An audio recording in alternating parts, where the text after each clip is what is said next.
चलिए खबरों को विस्तार से देखते हैं और अब सबसे पहले बात एक ऐसी खबर की जिसे देखकर आपके रोंगटे खड़े हो जाने हैं। दिल दहला देने वाला यह मामला पंजाब के अमृतसर का है, जहां पर एक पिता ने अपनी 16 साल की बेटी के चरित्र पर शक करते हुए उसकी हत्या कर दी। और इतना ही नहीं, बेरहम पिता ने बेटी के शव को अपनी मोटरसाइकिल से बांधकर पूरे गांव में घुमाया भी। इसके बाद शव रेलवे लाइन पर फेंक दिया। पुलिस ने आरोपी पिता को गिरफ्तार कर लिया है। यह घटना अमृतसर में टांगरा के गांव मुच्छल की ही बताई जाती है। जानकारी के अनुसार बेटी कुछ दिनों से घर से लापता थी। घर वापस लौटने पर पिता आपे से बाहर हो गया। उसने धारदार हथियार से बेटी का कत्ल कर दिया। पूरी वारदात सीसीटीवी में भी कैद हुई है।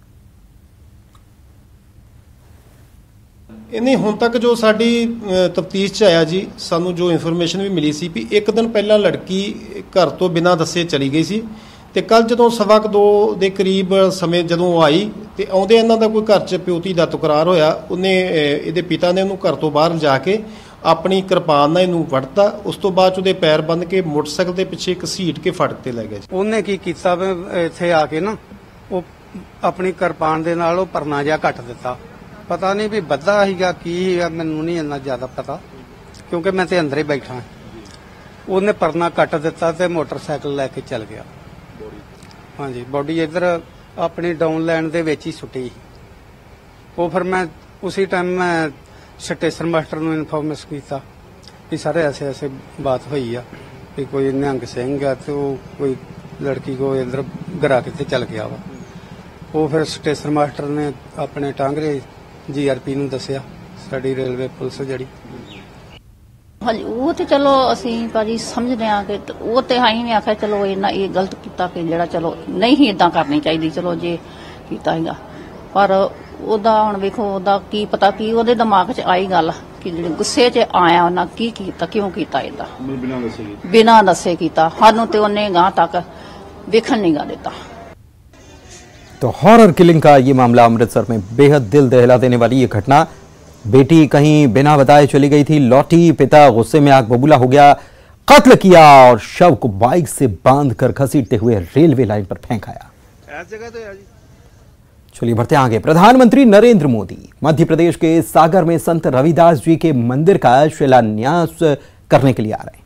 100 करोड़ की लागत से तैयार होने वाले इस भव्य मंदिर का निर्माण कैसे होगा, यहां क्या क्या सुविधाएं रहेंगी और बनने के बाद कैसा दिखने वाला है मंदिर, आइए इस पर एक नजर डालते हैं।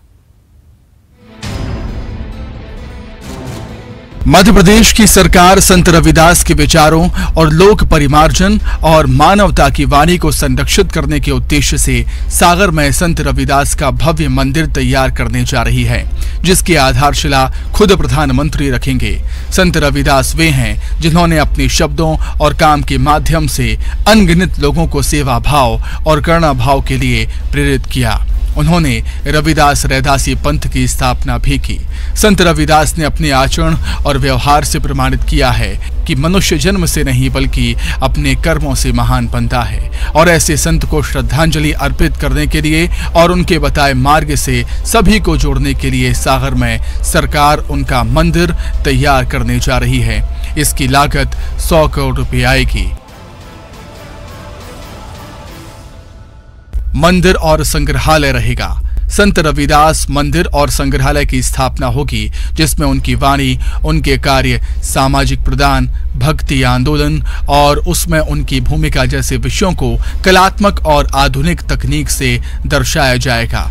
पुस्तकालय 10,000 स्क्वायर फीट के पुस्तकालय में रविदास जी की शिक्षाओं को संग्रहित किया जाएगा। साथ ही अन्य महान गुरुओं और दार्शनिकों के विचार और वाणी को संभाला जाएगा।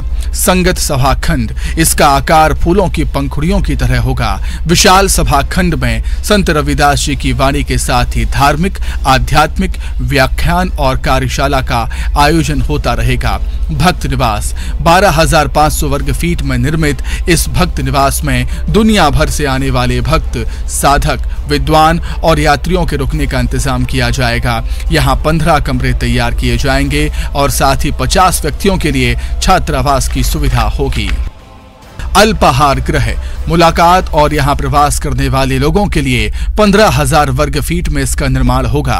तंबू के आकार के डिजाइन वाले इस स्थान पर नाश्ते और भोजन की व्यवस्था होगी। गजेबो, इस स्थान का उपयोग बैठने, पढ़ने, नाश्ता करने के साथ ही लोग विचारों का आदान प्रदान करने के लिए कर पाएंगे। कुल मिलाकर ये दिव्य और आध्यात्मिक स्थान पूरे विश्व की अलग अलग संस्कृतियों के साधकों का स्वागत करेगा और रहस्यवाद पथ की गहरी समझ को और व्यापक बनाएगा। Bureau report, news 18 Madhya Pradesh, Chhattisgarh.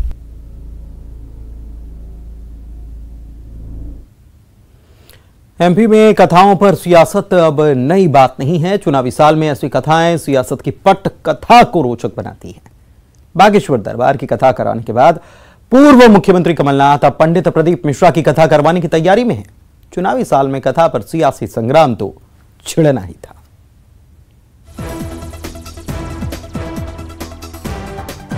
प्रदेश में विधानसभा चुनाव नजदीक हैं, दावों और वादों का शोर चारों तरफ सुनाई दे रहा है, लेकिन मध्य प्रदेश की सियासत में भगवा रंग जोर मार रहा है। छिंदवाड़ा में पूर्व मुख्यमंत्री कमलनाथ ने बागेश्वर धाम सरकार की कथा कराई थी। इसकी सियासी चर्चा भी काफी हुई और अब वे पंडित प्रदीप मिश्रा की कथा कराने की तैयारी में हैं। सितंबर में पंडित प्रदीप मिश्रा छिंदवाड़ा में शिव पुराण करेंगे। कमलनाथ उज्जैन में महाकाल लोक में महाकाल के दर्शन करेंगे। महाकाल की सवारी में भी शामिल होंगे। साल चुनावी है तो हर बात के सियासी मायने ढूंढे जा रहे हैं। गृह मंत्री नरोत्तम मिश्रा ने तंज कसते हुए कहा है कि इन्हें चुनाव के समय ही भगवान क्यों याद आते हैं। अभी तक क्यों नहीं गए? वो तो मध्य प्रदेश में गए, लंबे समय से सांसद हैं, लंबे समय से केंद्रीय मंत्री थे, मुख्यमंत्री रहे, क्यों नहीं गए? अब इसलिए गए कि संकट है इनकी कांग्रेस पर, और कांग्रेस को बचाने के लिए अब जो छद्म धर्मनिरपेक्षता वाली जो है, जो चुनावी हिंदू है, जो शोकाल्ड हिंदू बनने की कोशिश कर रहे हैं, लोगों में भ्रम, काट की हाड़ी बार बार नहीं चढ़ती। गोविंद सिंह कह रहे हैं कि वोट के लिए कथा इस प्रकार के आयोजन नहीं कराने चाहिए। देखिए, जो चुनाव पे कराए वो वोट के लिए होंगे, जो आदिकाल से कराते आ रहे हैं उन पर कैसे कह देंगे। नरोत्तम मिश्रा के बाद सियासत की भगवा पिच पर बोलने की बारी थी कांग्रेस विधायक जयवर्धन सिंह की। उन्होंने कहा कि कांग्रेस जोड़ने का काम करती है लेकिन बीजेपी तोड़ने का काम करती है।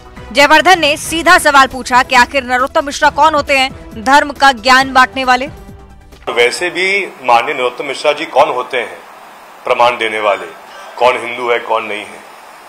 हमारे हिंदू धर्म का बहुत गौरवशाली इतिहास है, पुरानी परंपराएं हैं, हजारों वर्षों का हमारा इतिहास है, और वहीं भाजपा का तो सिर्फ 30 साल का इतिहास है। तो वो कौन होते हैं प्रमाण बांटने वाले। कमलनाथ छिंदवाड़ा में अगस्त में बागेश्वर धाम सरकार के दिव्य दरबार के बाद सितंबर में शिव पुराण की कथा करवा रहे हैं। गृह मंत्री नरोत्तम मिश्रा भी अपने विधानसभा क्षेत्र में पंडित प्रदीप मिश्रा से शिव पुराण करवा रहे हैं। दतिया में पार्थिव शिवलिंग का निर्माण हो रहा है। खुद को सच्चा और बड़ा हिंदू बताने की होड़ मची है। नेताओं को लगता है कि अब भगवान ही उनकी चुनावी नैया को पार लगाएंगे, लेकिन गरीब जनता को अपना कल्याण करने वाले राम की अभी भी तलाश है। भोपाल से न्यूज़ 18 के लिए अनुराग श्रीवास्तव की रिपोर्ट। इंदौर से फिर सामने आया है धर्म परिवर्तन और सनातन के अपमान का मामला। देखिए रिपोर्ट।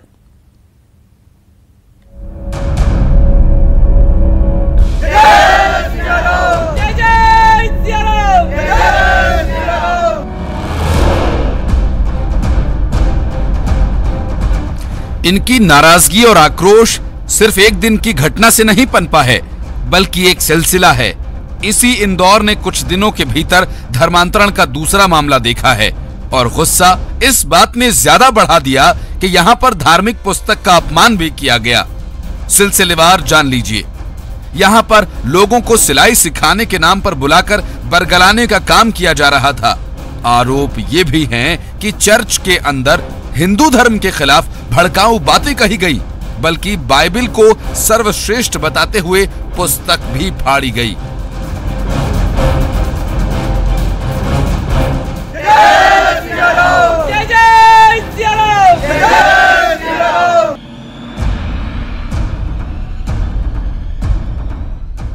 मामले का खुलासा तब हुआ जब एक साथ बार बार बहुत सारे लोगों के पहुंचने का सिलसिला शुरू हुआ। इसके बाद रहवासियों को शक हुआ और उन्होंने इस पूरे घटनाक्रम की शिकायत हिंदूवादी संगठनों से की। इसके बाद जब यहां हिंदूवादी संगठन पहुंचे तो मामले का न सिर्फ खुलासा हुआ बल्कि हंगामा भी मचा। इसके बाद हुई पुलिस की एंट्री और Michael Matthew, Baiju B, Sam Joseph सहित 6 लोगों के खिलाफ मामला दर्ज किया गया। हालांकि इस मामले को लेकर ईसाई धर्म से जुड़े कुछ लोग पुलिस कमिश्नर से मिलने पहुंचे और इन तमाम आरोपों को निराधार बताया। हैरत की बात है कि लगातार पूरे प्रदेश के साथ साथ इंदौर में इस तरह के मामले सामने आ रहे हैं और बढ़े हैं। अकेले इंदौर की बात करें तो हीरानगर इलाके में ये कुछ दिनों के अंतराल में दूसरी घटना है। आकाश नगर में रविवार को एक घर में इसी तरह प्रार्थना सभा को लेकर काफी हंगामा हुआ था। तब भी हिंदू संगठनों के कार्यकर्ताओं और ईसाई समाज के लोग आमने सामने आ गए थे, जबकि कुछ दिन पहले हिंदू हीरानगर में ईसाई समाज की धार्मिक पुस्तकों के साथ कुछ महिलाओं और पुरुषों को पकड़ा गया था। तब भी काफी हंगामा हुआ था, लेकिन पुलिस ने लोगों को तब समझाइश देकर छोड़ दिया था। और इस बार आरोप इसलिए भी गंभीर है क्योंकि चर्च में दूसरे धर्म की किताब को फाड़ने का आरोप है। प्रचार प्रसार अपनी जगह है, लेकिन किसी और धर्म का अपमान कतई जायज नहीं कहा जा सकता। मिथिलेश गुप्ता, न्यूज़ 18, इंदौर।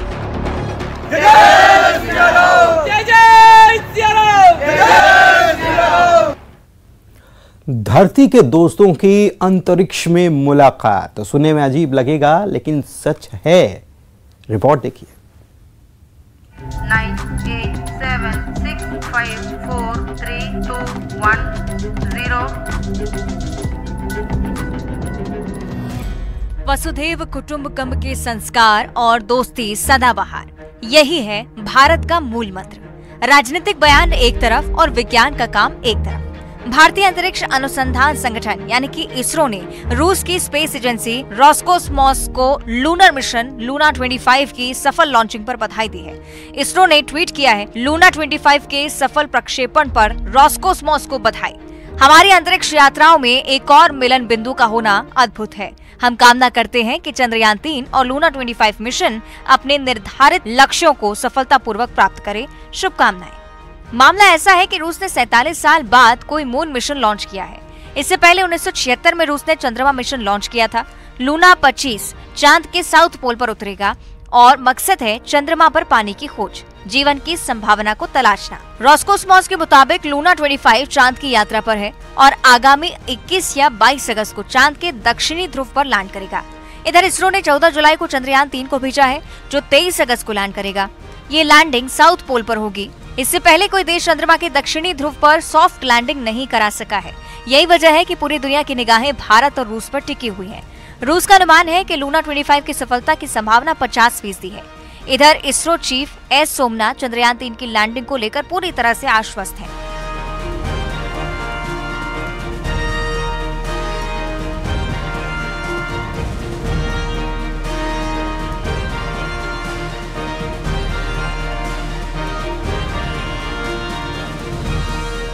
बात अगर दोनों के मिशन की करें तो चंद्रयान 3 को 2 हफ्ते पहले तक प्रयोग चलाने के लिए डिजाइन किया गया है, जबकि लूना 25 चंद्रमा पर 1 साल तक काम कर सकता है।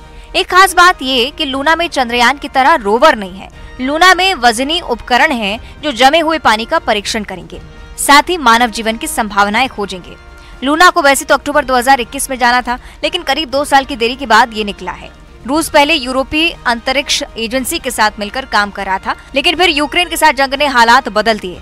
बहरहाल अब पूरी दुनिया की निगाहें इस बात पर टिकी हैं कि चंद्रमा के साउथ पोल के रहस्यों से पर्दा उठेगा, और अगर ऐसा हुआ तो 2 स्वाभाविक दोस्तों में से कौन बाजी मारता है, ये देखना होगा। Bureau report, news 18।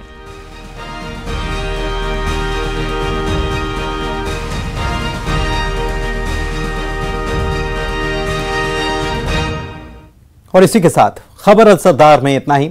नमस्कार।